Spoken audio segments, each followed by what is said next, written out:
My hot take is that men shouldn't be allowed to sit. Sounds very rational. Let's hear the reasoning behind that one.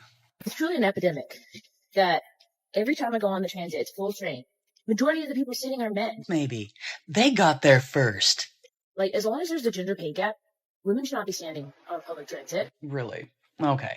So even if that is the case, why exactly would that entitle women, just by virtue of the fact that they happen to be women, to sit down and have men stand? How is that helping with promoting equality? Yesterday I was on the path, like a really old man. There was one empty seat, and I saw him, and I was like, please sit. And he's like, no, it's okay, like, you sit. And I was like, no, please sit down, like, you're obviously unwell. And look around, every other seat is taken by, like, young, able-bodied men. I have an idea. Possibly a solution that might solve everything. Instead of complaining about it on social media, why doesn't that person address one of those young, able-bodied men that are sitting down and explain to them why a fellow young, able-bodied woman should be sitting down instead of them? And all the women are saying, there's someone who's pregnant. Well, the pregnant woman probably should have been given the option to sit down if she so chose to. That's ridiculous. And I won't rest until men aren't allowed to sit. Well, I hope they're resting sitting down, because it could be quite a long wait, especially if they're going to have to try to explain in a way that makes sense that they want to be seen as equals, but yet want special treatment. The problem is assuming she's using logic to reach her conclusions. In reality, she just says whatever benefits her most in the moment. She only believes in things that work in her favor, even if they completely contradict her other beliefs. The one thing that stays consistent is that everything she says or does is meant to benefit herself. This guy by him and ghosting him, and then all my friends him and ghosted him. He really thought he had a chance with us. I don't really know what the plan was, but he won whatever game you're playing. He's probably an inspiration in his hometown.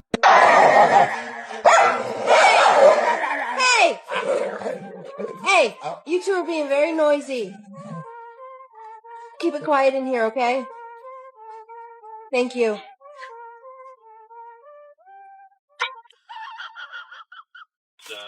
I think it'd be best for us to not move forward anymore, just because we're not seeing the performance that we expected on the other side of training.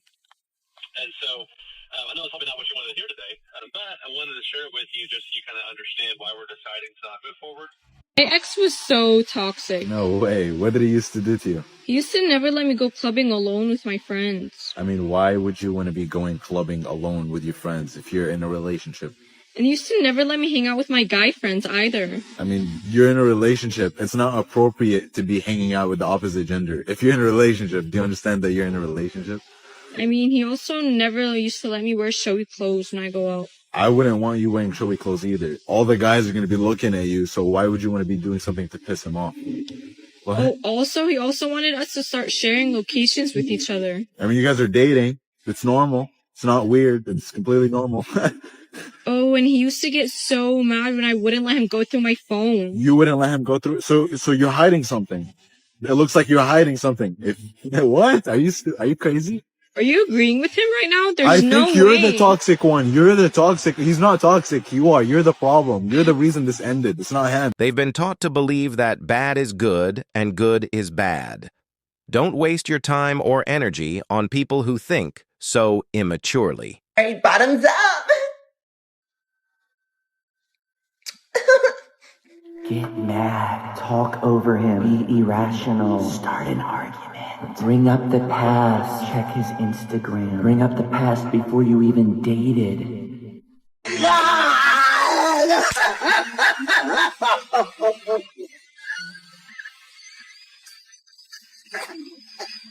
Over 60% of Gen Z men are single, and intimacy is at a 30-year low across both genders. What is the real reason that you've given up on dating altogether or haven't dated in 10 plus years?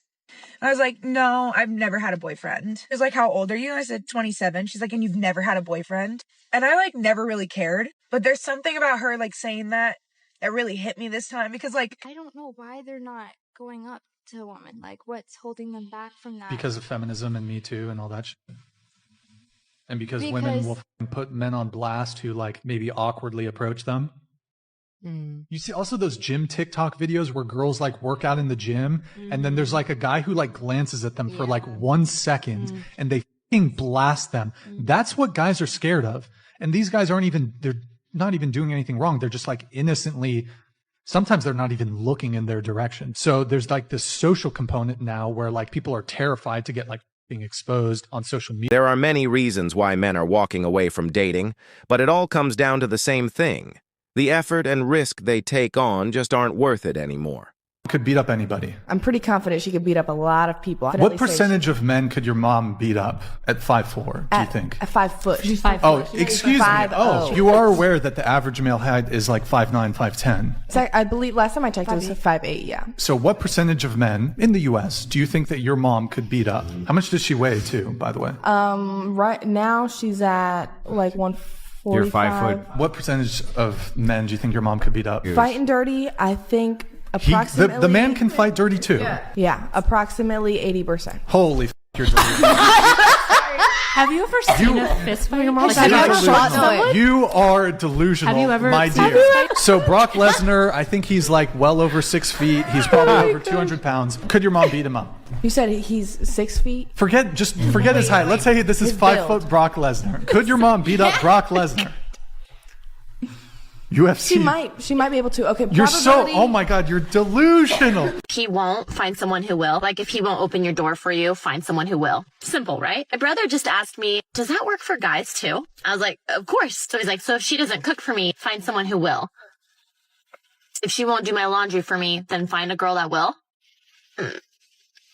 Why does it sound so bad when men say it? It sounds bad because our society and culture are in a fallen state, and our media has everybody brainwashed into believing that life is about what I want, who owes it to me, and how I get it from them, but not about what I should be providing to others. This is my depiction of a transactional relationship. This is one thing she wants from him, one thing he wants from her, and if you stop there, it's just a negotiation. How much do I have to give to get? More mature relationships are focused on what I can provide. What is it that makes me a quality partner? That's why these conversations about the table are so stupid. Women will say, I am the table, as if he has no needs at all. That's what these princess treatment relationships are. It's just simping with no reciprocation, and it ends when you can't keep it up anymore. So when you say, why does it sound so bad when men say it? It is because you are experiencing a demand instead of an offer of support. And that is how the internet pulls consciousness downwards. You might be a unique individual who recognizes multiple valid perspectives, but when you're flipping through TikTok, you're being programmed to be egocentric, self-interested, and self-protective, and to see others mainly as a means to an end. We still need to get our needs met. It's just so annoying to hear you all talk about it. I want this, and I want this, and I want that. Where's the part that would make us want to give it? I'll give you an example. I would love somebody to do chores for me. I just don't list it as a primary requirement. I say that I'm looking for someone who is excited about who I am as a person, so we can both help each other live fuller, more satisfying lives. And that would have to include someone doing the laundry, so there's no reason to mention it. It's a question of language and mentality. Everyone's talking about the results they want, but not about what they're going to do in order to deserve them. If you don't like your situation, you need to figure out why it's like that, and then rethink a few things, and then change how you show up and what you do, or who you hang out with, and see if you get better results. But instead, people just like to list off their demands on TikTok and offer nothing. It's social degradation. Don't do it. The self-centered mindset is so extreme that if you ask them what men want, they'd look at you like you're speaking another language. Many of them don't even think of men as people with their own needs, just as tools to make their lives easier. Oh, What are you doing? What? It's a Thursday. Okay, I'm just having one drink. One singular drink. Yes, one drink. Not two, not three, one. One. Okay. Oh my God, I just noticed that's the same guy from The Grinch. Isn't that crazy?